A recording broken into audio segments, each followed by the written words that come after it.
Hi, I'm Sue, your Magnificence mentor. Today on Magnificence Moments, the topic is unconditional love. Now, at its simplest form, love combined with unconditional means that regardless of what's going on, we love someone or something unconditionally. We place no expectations, there's no attachments or outcomes that we desire. We just love the person or our pet for who and what they are. Now, certainly when we're first born, most of us get a pretty good dose of unconditional love. Our parents are faced with having to do totally everything for us, and we don't give a whole lot in return. We just lie there and get our needs met. And that's unconditional love when our parents care for us regardless, and we're not expected to do anything other than to just be there. The challenge starts when we grow, and it doesn't take long before expectations start to come to the fore.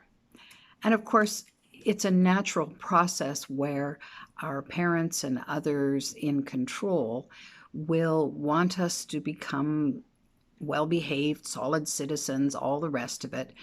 And so sometimes it feels as if, at least to us, that their love isn't unconditional anymore. It's tied to how we behave, how we perform, what we do to please them.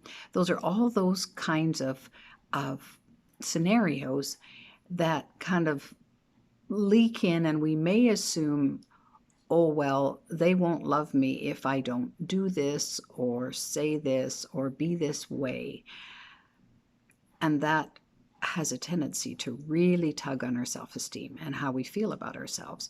Because often the assumption that we make, true or otherwise, from not feeling loved unconditionally is we don't love ourselves unconditionally.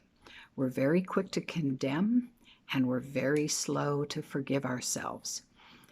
Let's face it, growing up means we're going to make mistakes. And throughout our lives, we're going to make mistakes. I haven't stopped making mistakes. There's days when I wish I could, but the reality is sometimes I make wrong choices. Sometimes I make mistakes that don't serve me that well. Well, then, of course, I want to beat myself up. I want to say, wow, you shouldn't have done that, blah, blah, blah, and really give myself a hard time for having made a decision that at the time maybe I thought was the best one, and it turned out badly. So we can't do anything about whether or not other people love us unconditionally. That's out of our control. That's up to them. But we can do something about how we love ourselves. We can do something about paying attention to how harshly we judge ourselves. Maybe we didn't reach a goal that had been a lifelong achievement. Maybe we didn't earn as much money as others would have liked us to, or we would have liked to ourselves. Maybe we've let ourselves down in a variety of ways.